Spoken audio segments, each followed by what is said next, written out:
All right, welcome back. Ask Coach Nate, episode 8.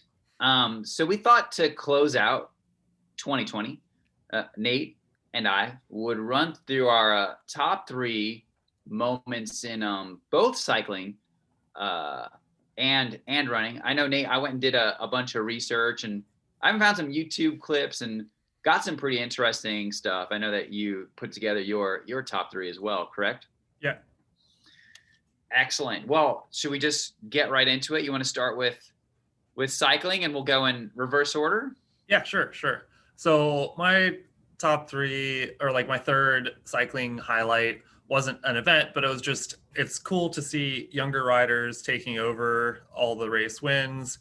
And it was fun seeing like Pogacar win the Tour, Wout van Aert, Matthew van der Poel, like all these younger riders just like dominating.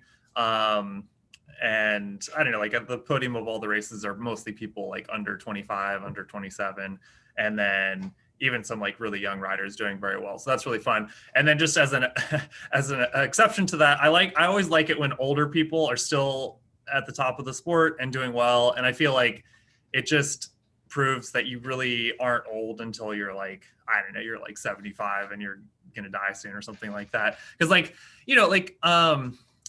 back in the day, like Carlos Sastre was like so good until he was like 40. Chris Horner, like a lot of people have done well, but I feel like there's a perception in America that like everyone wants to be like in their late 20s or 30, and then after they're 30 it's like all downhill. But it's like you can be a world-class athlete until you're 40. Like Haile Gebrselassie maybe set the world record in the marathon when he was like 40 or close to it. It's questionable because his like official birthday is not up there, but like notably Valverde specifically was second at the Vuelta last year. He was up there again this year, and it's just fun to watch him like have fun being really good, even though he is an old guy. So I think you got maybe 2 things in there. You got the changing of the guard with the young guys, but at the same time, the exception with older riders still reigning at the top.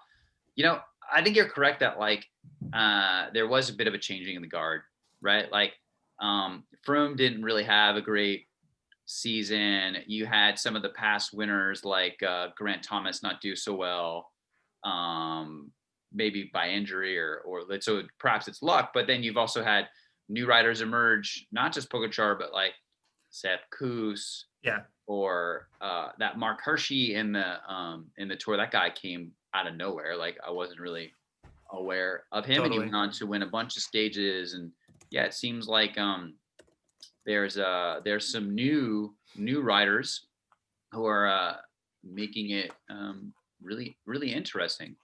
Egan Bernal is up there. Yeah, all these people. So okay, so that was your number 3.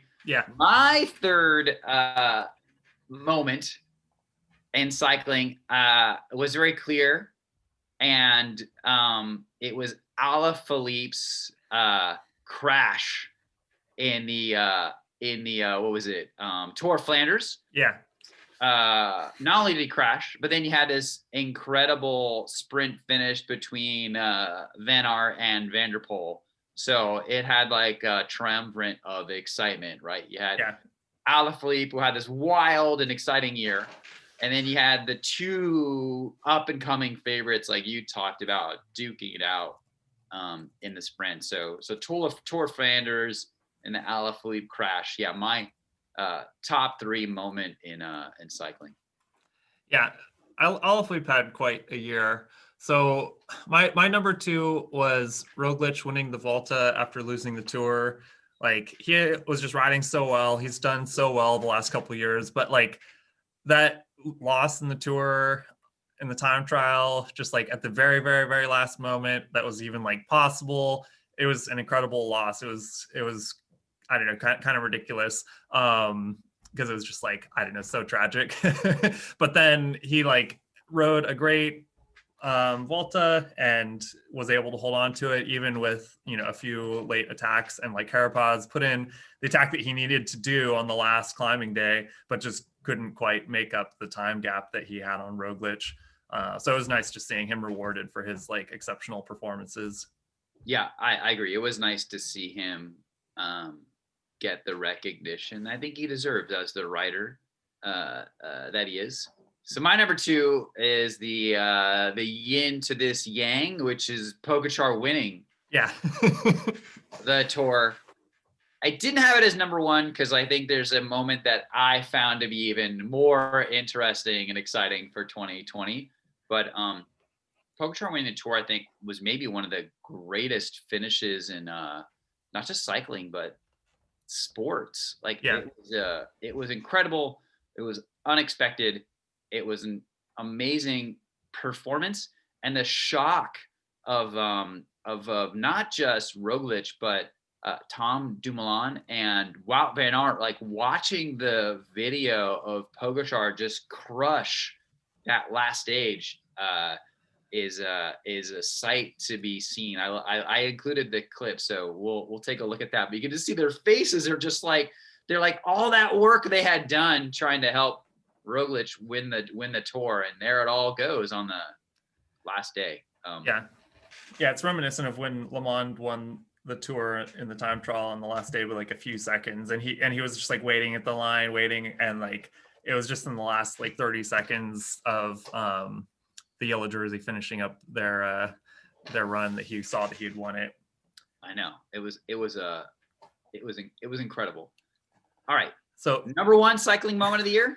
There was so much stuff going on, and there's like honorable mentions that we can go on after. Anyway, but I thought Alaphilippe winning Worlds was awesome, especially like even though in sequence, like this isn't all like in the sequence of time, but he had the yellow jersey at the Tour. He had a great ride there. He didn't do well in the GC, but he was riding well. He had the early celebration at Liège-Bastogne-Liège and like lost, like he came across the line second, but he got relegated, so the fact that he celebrated early didn't even strictly speaking matter for the win. And then the crash at Flanders, like he just had like the highest highs and the lowest lows, but like winning the Worlds in just like the most crazy 2020 cycling season, I thought was great. It was fun to see him do well. He's been doing great the last few years.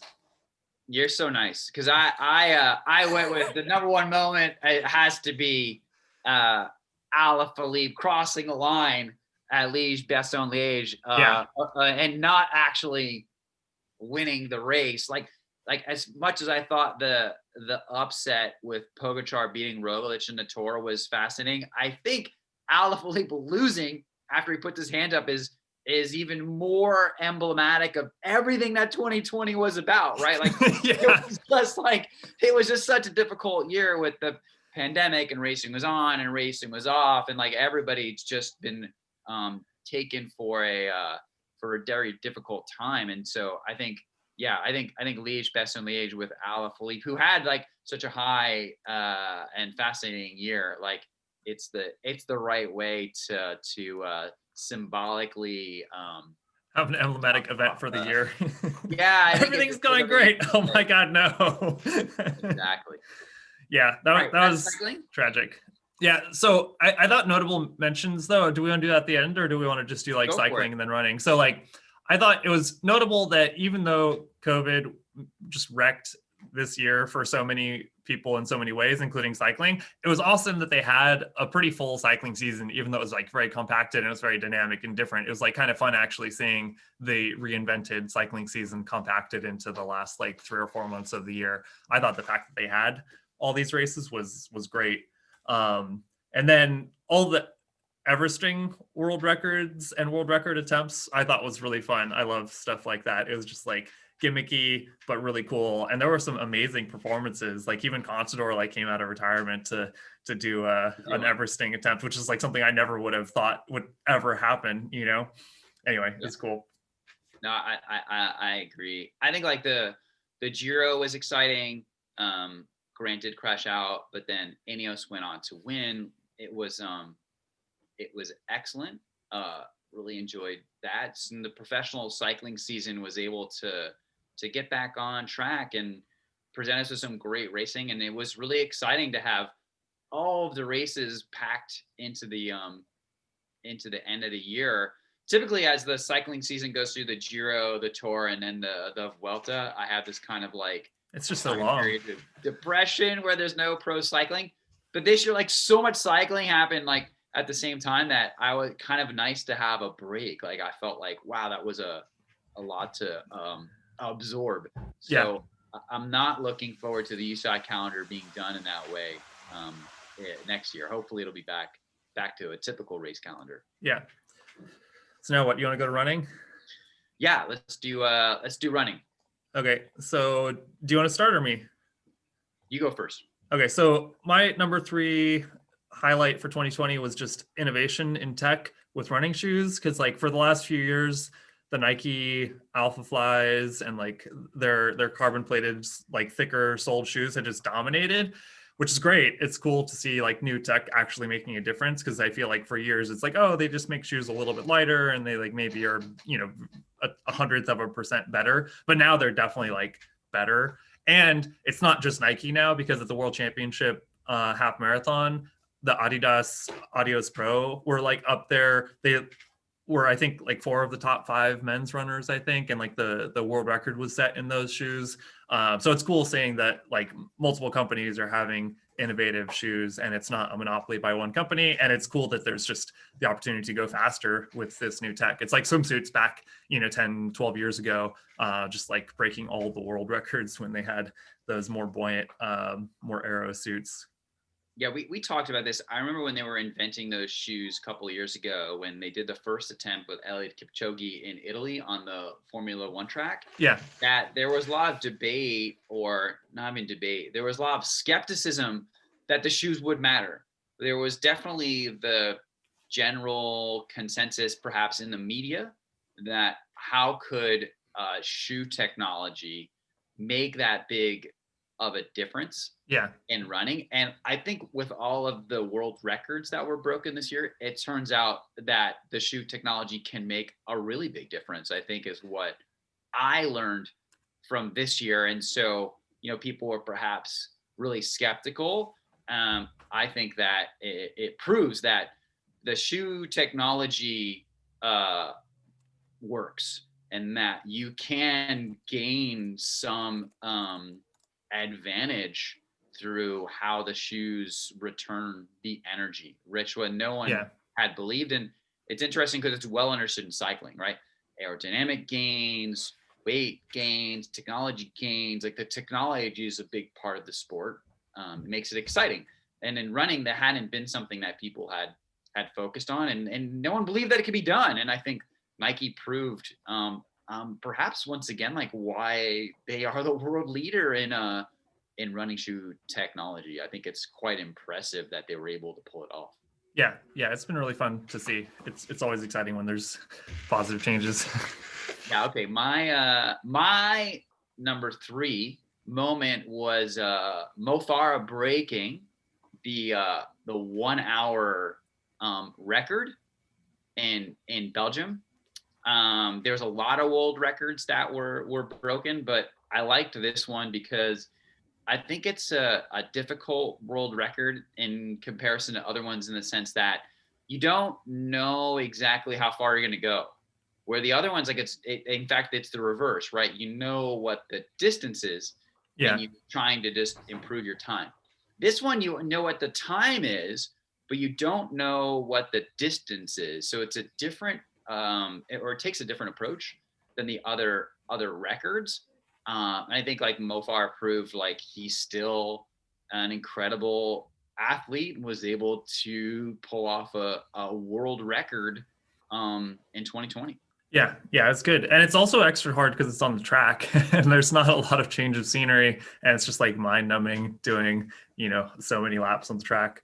Yeah, for 1 hour, I know it's rather intense. I can't imagine an hour attempt on a bicycle or running. Like, it's just not something that I think I'd want to do, like go all out as hard as I can for 1 hour. It just sounds brutal. Yeah. Cool. So my number 2 was Kibiwott Kandie setting the half marathon world record with, I think, 4 runners going under the old record. Like, they just demolished it. Right. And it was, again, like on the Adidas shoes instead of the Nikes. Not that I have a preference for like one or the other company, but I just thought it was cool that like Nike's just won like everything for the last year or two. But they're like right up there, and they just like obliterated the old world record at the end of the year. That was really exciting. Yeah, 4 runners going on to the world record. For me, like that proves the technology works. Like the runners, I mean, are they really getting better in 1 year? So it's a pretty interesting occurrence. And the conditions were good too, like in Valencia, right? It was all set in that one race in Valencia. So there was a lot of things that came together. The conditions were perfect.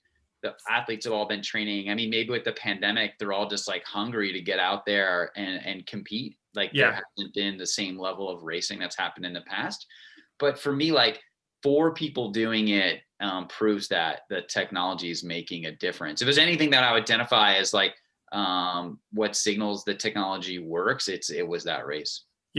Yeah, it's crazy. And it's just insane thinking about how fast they are going now. I feel like when I was coming into running, like anything under an hour was like amazing. But now they're doing like low 4:20 pace for that half marathon. And it's like, what in the world? I know when I talk to like someone who doesn't follow endurance sports really closely and tell them that the world record for a half marathon is under an hour, they're astounded. Most people have no idea that it's that fast. It's that fast. Yeah. They're like, what? Like I had to send them the video. They were totally blown away. And like the record is under an hour, like pretty high up into the age groups, right? You have to go over 45 or something where it starts to go over an hour. There's some amazing athletes and people are able to maintain it for a long time. Yeah, especially for longer distances, like where you don't need just like huge speed, like if you're doing the 15 or like the 3K or something like that. So my number 2 was Kilian Jornet's failure at the 24-hour running record. There was a lot of endurance or ultra endurance records that were set this year, and I shied away from them. I'm not even sure how much attention I want to give to them. Like I think some of these things are ridiculous, and I don't think that people should be competing regularly for them. I'm not convinced that they're healthy. I think like 100-mile records, 24 records. I mean, Kilian Jornet like ultimately stopped because he had some kind of like medical incident. He claims, or everything I've read about it is that he tested fine. There was no issue.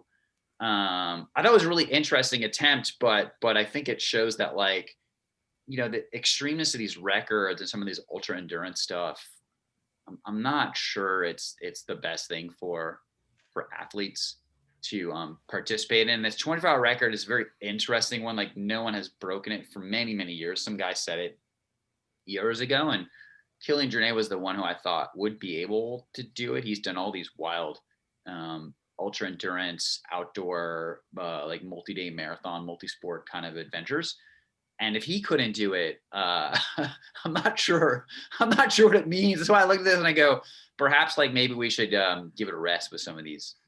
Yeah, I mean, I feel like he might try to go for it again. I thought it was also interesting just the fact that he was doing it on a track in Norway where it's like, it was cold. Like usually cold weather is nice if it's like in the 40s so that you don't overheat, but it was like much colder than that. And the fact that it was on a track, so it's dead flat and he's using the exact same muscles all the time seemed like it was not helpful. Like the surface is nice, but it's nice to mix it up. Like if you're doing 24 hours, like you don't want to be doing the exact same movement without any variation. And especially since he's more of like a mountain runner and likes changes in terrain, it seems like doing some sort of a road loop or like a trail mixed, like, mix of like track and road and trail that was like mostly flat, but just very, very slightly undulating, I think would be more ideal. But it was just interesting. It's always funny to me when people are at the top of whatever sport they're doing and then they do something that just seems so obviously wrong. like if you're going to plan to do a 24-hour world record attempt, like doing it on a track sounds like the absolute worst way to do it in my mind. And it's like anyway, I just thought that was I have no interest in any kind of 24-hour track record, 100-mile track record. Ultra running outside, like there's some appeal. I was thinking about even doing a 50-mile run next year, maybe. I don't know. Yeah.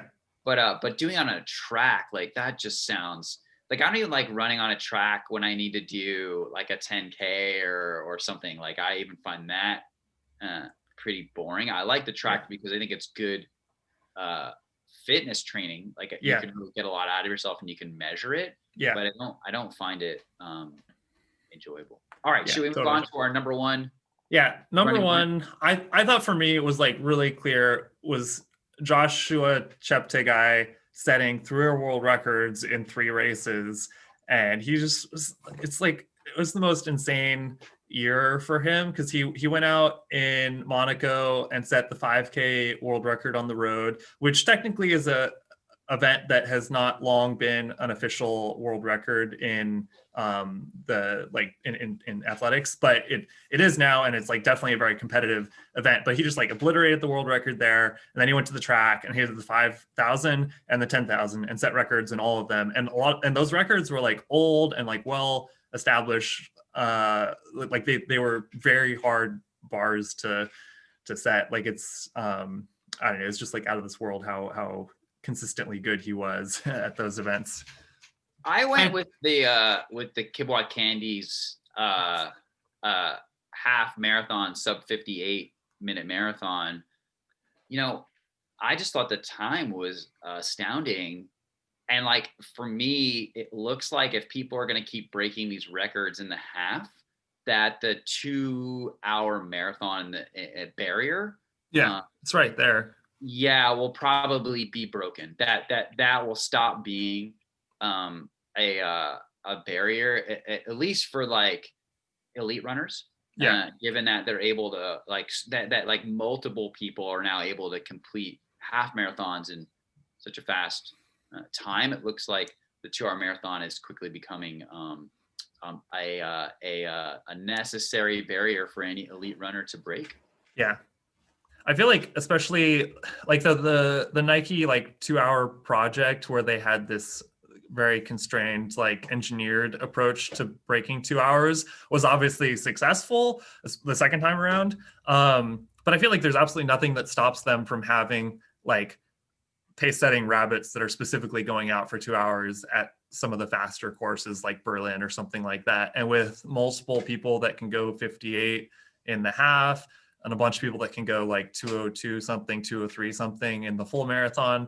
Just like on the track, like if you want to set a world record in the 1500, you just have some pace setters go out and you set world record pace for the first, 2 laps or 3 laps. And I think that they often have pace setters in the bigger marathons to like try to set world records or set fast times. But like, I think now they'll just specifically go for it and like try to set a 2-hour time and maybe even just like pick courses slightly differently. Like they might even, I don't know, like Berlin is really fast and they've set world records there, but like I wonder if there's some way that they could actually specifically engineer it. Because like if you're a promoter for the Berlin Marathon, why wouldn't you look for like a little detour that you could make that would just make it that 10 seconds faster so that it's more likely that 2 hours is broken on your course, Yeah, reduce some of the turns and stuff. I also think the technology will get better. Like I think they just started with these shoes. And I think they'll figure out ways to make the shoes even faster. And then there's that innovation with the lights that you see in track running now, where they have these pace lights. Yeah. So I think the technology will keep evolving, and they'll keep changing the rules or adjusting the rules to accommodate the new technology. And I think that's great. I think that's part of what progress is all about. I think this new technology is really interesting, and just like in cycling, we should embrace it and incorporate it into the sport and regulate it so that there's a level playing field for all the different participants. But I don't think there's anything wrong with like the technology evolving and like world records continuing to be broken because we figure out new ways to help the athletes along. Yeah. It's nice that they haven't started just coming up with imaginary rules to prevent people from running in Nikes or Adidas shoes. Like it's always a pain when governing bodies do that, where it's like, oh, there's this new tech. Oh, you can't use it. But it is nice that they're letting it proceed and just creating like some kind of constraints so that you can't just have the most extreme like tech that would completely make old records irrelevant. But it is nice that they're allowing it to happen and allowing progress to be made. And especially for running, it's like there's millions of runners. Like there's people that want to buy these shoes. Like it's not like it's an alien thing. Like they're making a product that people want to use. Both people setting world records and people that just want to set a PR in the 10K. You know, Yeah, it's great. I think the UCI got it actually correct, where there was a point where in the, let's say, late 80s, early 90s, where the bike design became the focus and people started designing all kinds of bicycles, and that was how they were like winning. Yeah. And I think they correctly stopped that they turned it into, a sport where the athletes compete, and the technology is about helping the athletes go faster, but they don't, I don't think it's interesting for the audience to watch it and just be a competition between engineers who are building better machines, and the athletes become somewhat irrelevant. Yeah. There is an argument made for like that is how ultimately F1 works. So in F1, but F1 is all about the cars, so it's like it makes sense that you would think that the engineers should win the race at least as much as the drivers. But it's different. I guess I'm not like huge in F1, so it's so maybe I'm wrong, but I think that the nature of F1 is about the engineering, and that the drivers are just a part of the whole team. System. Yeah, totally. Yeah, we're like in cycling, I think at least people want to believe, or let's say the audience that watches cycling believe the athlete is the focus, and that the technology should be the vehicle to deliver the success. It shouldn't be about cycling teams engineering their way to success. But maybe that's the different discipline, right? Like you see things emerging with e-racing and e-bikes. Like maybe there will be a new category where the engineering becomes a bigger focus. Like I think that might be really interesting, actually, e-racing, that people put together all kinds of really clever bikes that go really fast, and the athletes become more like F1. Yeah. I mean, I think that it is cool that there is like this purity to Olympic sports like running and cycling, where there is tech and it makes a big difference, but there's still like enough constraint that you could see somebody winning the Tour on like any different bike, and it wouldn't be surprising. Nobody's ever going to be like, oh, like for sure they won because they're on XYZ bike, and like the other riders didn't have a chance because they weren't on that bike. Like it's nice that there's that component, but it is cool that there is like room for innovation within the constraints of the rules. I feel like with e-racing though, like Zwift racing and all of that, it'll be interesting to see as that becomes more well established, what constraints they might add to prevent like cheating or like errors in how they get the results, and also how they might or might not change the rules of how it's conducted to make it more interesting or make it more fair somehow, or like make it more gamified. But I don't know, it'll be interesting to see that evolve since it's in its infancy. Yeah, I don't know where it'll go, like, or will people be interested in like the digital racing next year when like real racing's back? It's hard to say. I also think that like electric bikes are what's going to be the game changer, and that's where the engineering might play more. I mean, cycling is a very conservative sport, and so I think there's a lot of people who think electric bicycle racing is a complete bastardization of the site, and it's the sport, and don't want any part of it at all. But I think it's cool, and like I think electric bikes and electric bicycle racing will be a really interesting category, probably be embraced in the mountain biking world first, because like mountain biking with e-bikes is pretty cool, and maybe there's some American version of that we like create that's just like outlandish, and it's like sponsored by Red Bull or something like that, and then of course like 5 years from now the Europeans take over and we can't win anything anymore. that's most likely where so that's exactly how I think it'll play out, right? There'll be some kind of like e-mountain biking stuff that takes off, and then maybe the Europeans will perfect it. We'll see how it goes. But it was a crazy year. I feel like this year was challenging, and a lot of people are focused on I don't know, like all the challenges that they've experienced, or if they're sports fans, they're like annoyed that they can't go to watch bike races or go to watch like football games or whatever it is that they're into. But I feel like looking at running and cycling, like there's so much cool stuff that happened this last year. It was like a pretty cool year in many regards, in spite of the challenges that people had.